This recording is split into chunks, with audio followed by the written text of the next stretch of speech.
Hello everyone, আশা করি তোমরা সবাই খুব ভালো আছো। দেখো, আমি কিছুদিন আগে পর্যন্ত কিন্তু তোমাদের আমাদের মাধ্যমিকের ইতিহাস যেটা আছে সেখানে আমি দ্বিতীয় অধ্যায়টাকে পড়ানো শেষ করেছি। আজকে আমি কিন্তু তৃতীয় অধ্যায়টা পড়াবো। তোমরা কিন্তু প্রত্যেকটা অধ্যায়কে ভালো করে বুঝে বুঝে পড়বে এবং আমার ভিডিও ভালো লাগলে আমার ভিডিও দেখবে এবং অন্য কারো যদি ভিডিও ভালো লাগে সেগুলোও দেখবে। কিন্তু আমার একটাই কথা যে তোমরা কিন্তু ভালো করে বুঝে পড়বে। ভালো করে বুঝে পড়তে পারলে তোমরা দেখবে যে কোনো অ্যান্সার লিখতে গেলেও তোমাদের খুব সুবিধা হবে এবং তোমরা ছোট ছোট প্রশ্নগুলোর জন্য এদিক ওদিক কোথাও দৌড়াতে হবে না। এবং তোমরা দেখবে তোমাদের অনেক বন্ধুরা আছে যে সারাদিন দেখবে কোশ্চেন অ্যান্সার মুখস্থ করে যাচ্ছে। তোমাদের কিন্তু এই অসুবিধাটা হবে না তোমরা যদি ভালো করে বুঝে পড়ো যে তোমাদের কোশ্চেন অ্যান্সার ভালো করে মুখস্থ মানে ওই কোশ্চেন অ্যান্সার মুখস্থ করতে হবে না, কারণ পড়তে পড়তেই তোমাদের দেখবে একটা ঘটনা তোমাদের মনে থাকছে, মানেই তোমরা কিন্তু সেইখান থেকে অ্যান্সারটা করতে পারছো। তাহলে আমরা দেখবো আজকে তৃতীয় অধ্যায়টা যেটা আছে। দেখো, তৃতীয় অধ্যায়ের নাম হচ্ছে প্রতিরোধ প্রতিরোধ বিদ্রোহ বৈশিষ্ট্য ও বিশ্লেষণ। তাহলে এটা হচ্ছে আমাদের তৃতীয় অধ্যায়ের নাম।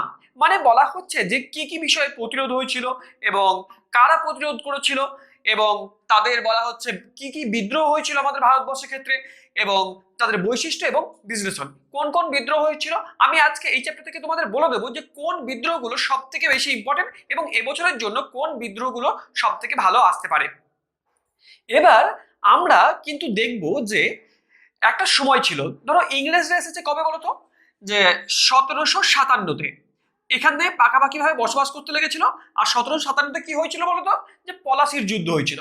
পলাশির যুদ্ধের পর থেকে আমাদের ঊনবিংশ শতকের ঠিক আগের মুহূর্ত পর্যন্ত বা অষ্টাদশ শতকের শেষ পর্যন্ত আমাদের এখানে কিন্তু যারা বিশেষ করে ব্রিটিশ সরকার এবং জমিদাররা কৃষক এবং আমাদের শ্রমিক এদের ওপর কিন্তু প্রচন্ড পরিমাণে অত্যাচার করেছিল।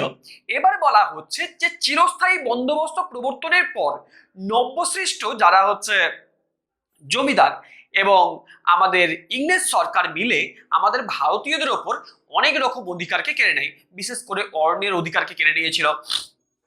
তো এই অধিকারগুলো কেড়ে নেওয়ার ফলে কিন্তু আমাদের সাধারণ মানুষের দুঃখ দুর্দশা চরমে উঠেছিল এবং এখান থেকে তারা বেরিয়ে আসার জন্য যে পন্থাগুলো অবলম্বন করেছিল সেই পন্থাগুলো নিয়েই কিন্তু আমাদের এই অধ্যায়টা। এবার আমাদেরকে এই চ্যাপ্টারটা পড়তে গেলে সবচেয়ে বিশেষ কতগুলো জিনিসের উপর নজর দিতে হবে। সেটা হচ্ছে যে বিদ্রোহ, অভ্যুত্থান আর বিপ্লব। তাহলে আমরা জানবো যে বিদ্রোহ বলতে কি বুঝি, তারপরে অভ্যুত্থান বলতে কি বুঝি এবং বিপ্লব বলতে কি বুঝি। আগে আমরা এই তিনটে সংজ্ঞাকে ভালো করে জেনে নেব, তাহলে কিন্তু এই চ্যাপ্টারটা সম্বন্ধে আমাদের একটা বেসিক ধারণা কিন্তু চলে আসবে। এমনিতেও চলে এসেছে, যদিও আমি একটু আগেই তোমাদের বলেছি না যে অষ্টাদশ শতকের ঠিক শেষ ভাগ পর্যন্ত আমাদের এখানে কারা অত্যাচার করছিল প্রচন্ড পরিমাণে, ইংরেজ সরকার বা ব্রিটিশ সরকার আর আমাদের এখানকার যারা জমিদার এবং চিরস্থায়ী বন্দোবস্তের পর নব্য যারা জমিদার হয়েছিল তারা আমাদের এখানকার শ্রমিক এবং কৃষকদের উপর কিন্তু বা সাধারণ মানুষের উপর প্রচন্ড পরিমাণে অত্যাচার করেছিল। যার ফলস্বরূপ আমাদের এখানে দেখা দিয়েছিল কি কি, আমাদের বিদ্রোহ দেখা দিয়েছিল, অভ্যুত্থান দেখা দিয়েছিল আর বিপ্লব দেখা দিয়েছিল। এবার দেখো যে বিদ্রোহ জিনিসটা অ্যাকচুয়ালি কি। দেখো, বিদ্রোহের সংজ্ঞা দিয়েছে। তাহলে বিদ্রোহ বলতে বোঝায় প্রচলিত ব্যবস্থার পরিবর্তনের দাবিতে বিরোধী জনসমষ্টি আন্দোলন। তাহলে বলা হচ্ছে যে তাহলে বিদ্রোহ কি হচ্ছে, যে প্রচলিত যে ব্যবস্থা আছে পরিবর্তন, মানে ইংরেজ সরকার যেভাবে অত্যাচার করছিল তাহলে একটা প্রচলিত ব্যবস্থা আছে, তাহলে সেই ব্যবস্থার পরিবর্তনের দাবিতে বিরোধী জনসমষ্টি আন্দোলন। এবার আমরা দেখব এই বিদ্রোহ কিন্তু খুব ভালো একটা জিনিস। দেখো, বিদ্রোহ করলে কিন্তু প্রচলিত ব্যবস্থার পরিবর্তন করা সম্ভব। যদি আমাদের সফল হয় তাহলে কিন্তু আমাদের জিনিসটা পাল্টে গেল, আর যদি ব্যর্থও হয় তাহলেও কিন্তু আমাদের পাল্টানোর যে প্রয়াস সেটা কিন্তু আমরা লক্ষ্য করতে পারি।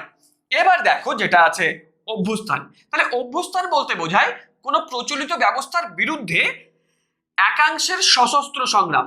এখানে সশস্ত্র সংগ্রাম বলতে বোঝানো হচ্ছে যে পরিমাণে ইংরেজ সরকার ভারতীয়দের উপর অত্যাচার করছিল সেখান থেকে বেরিয়ে আসার জন্য আমাদের ভারতীয়রা কিন্তু সশস্ত্র মানে অস্ত্র নিয়ে সংগ্রাম করতে লাগলো। ওরাও অস্ত্র নিয়ে আমাদের ভারতীয়দের উপর মারছিল, ভারতীয়রাও পাল্টা কিন্তু অস্ত্র হাতে তুলে নিয়ে ওদের বিরুদ্ধে সংগ্রাম করতে লেগেছিল। আর বিপ্লব, এটাও আমরা খুব ভালো করে জানি, প্রচলিত ব্যবস্থার আমূল পরিবর্তন কি আমরা কি বলবো? বিপ্লব বলবো। তাহলে প্রচলিত ব্যবস্থা দেখো, বিপ্লব বলতে বোঝায় প্রচলিত ব্যবস্থা দ্রুত ব্যাপক আমূল পরিবর্তনকে আমরা বিপ্লব বলবো। তাহলে এগুলো কিন্তু আমাদের 1 নাম্বার অথবা 2 নাম্বারের শর্ট প্রশ্ন আসতে পারে, এই তিনটা থেকেই আসতে পারে যে বিপ্লব বলতে কি বোঝো, অভ্যুত্থান বলতে কি বোঝো, বিদ্রোহ বলতে কি বোঝো। এবার দেখো বিপ্লবের একটা উদাহরণ আমি যদি তোমাকে দিই, সেটা হচ্ছে যে 1789 খ্রিস্টাব্দে 1789 খ্রিস্টাব্দে আমাদের ফরাসি বিপ্লব। দেখো যেখানে ফরাসি বিপ্লব সেখানে কি হয়েছিল, যেখানে শিল্প বিপ্লব, এর ফলে আমাদের ওখানকার যে সামাজিক যে পরিবর্তন, আমাদের শিল্প বিপ্লব বা ফরাসি বিপ্লব যখন হলো 1789, একটা প্রশ্ন আসতে পারে যে শিল্প বিপ্লব বা ফরাসি বিপ্লব কবে হয়েছিল, তোমরা বলবে যে 1789 খ্রিস্টাব্দে। আর বিদ্রোহের ফলে কি হয়েছিল, সেখানকার সামাজিক, রাজনৈতিক, অর্থনৈতিক অবস্থার কিন্তু আমূল পরিবর্তন ঘটেছিল শিল্প বিপ্লব হওয়ার ফলে। তাহলে ওরা কিন্তু আমাদের থেকে অনেক বেশি ডেভেলপ করে গেল, কারণ বিপ্লব হয়েছে, সমাজ পরিবর্তন হলো, রাজনৈতিকভাবে পরিবর্তন হলো এবং অর্থনৈতিকভাবে কিন্তু পরিবর্তন হলো। এইভাবেই সমাজটা কিন্তু আমাদের পরিবর্তন হয়ে গেল। এবার দেখবো, তাহলে আমরা এই জিনিসটাকে সবাই আশা করি বুঝতে পেরেছি। এবার দেখবো কৃষক এবং উপজাতি বিদ্রোহ। দেখো কৃষকরা কেন বিদ্রোহে আস্তে আস্তে নামতে গেল। বলা হচ্ছে আদিবাসী এবং উপজাতি সম্প্রদায় হলো ভারতের প্রাচীন বাসিন্দা। ওরা বিভিন্ন রকম জঙ্গলে বসবাস করত, পাহাড়ে বসবাস করত এবং তারা তারা তারা পাহাড় কেটে জমি নির্মাণ করে সেখানে চাষাবাদ করত। এবং বলা হচ্ছে যে ভারতের ব্রিটিশ শাসন প্রতিষ্ঠার পর তাদের ওপর সীমাহীন অর্থনৈতিক বলা হচ্ছে শোষণ নেমে আসে, এবং এই শোষণ একটি গুরুত্বপূর্ণ দিক ছিল ঔপনিবেশিক অরণ্য আইন। এবার তোমাদের প্রশ্ন আসতে পারে যে ঔপনিবেশিক অরণ্য আইন জিনিসটা কি। দেখো একটা সময় ছিল আদিবাসীরা এবং কিছু মানুষ আমাদের অরণ্যের ওপর ভিত্তি করে কিন্তু তারা তাদের জীবিকা নির্বাহ করত। বিভিন্ন অরণ্য থেকে কাঠ সংগ্রহ করত, মধু সংগ্রহ করত, ফলমূল সংগ্রহ করত। এবং ব্রিটিশ সরকার দেখলো যে এই সমস্ত জিনিসগুলো সাধারণ ভারতীয়রা ফ্রিতে পেয়ে যাচ্ছে, সেই জন্য ওরা কি করলো, অরণ্যের ওপর নিজেদের অধিকারকে কায়েম করার চেষ্টা করলো এবং ওই সমস্ত আদিবাসীদের আর অরণ্যে ঢোকার কোনো রকম মানে অনুমতি দিল না, এবং তারা নিজেদের অরণ্যের ওপর নিজেরা অধিকার প্রতিষ্ঠা করলো।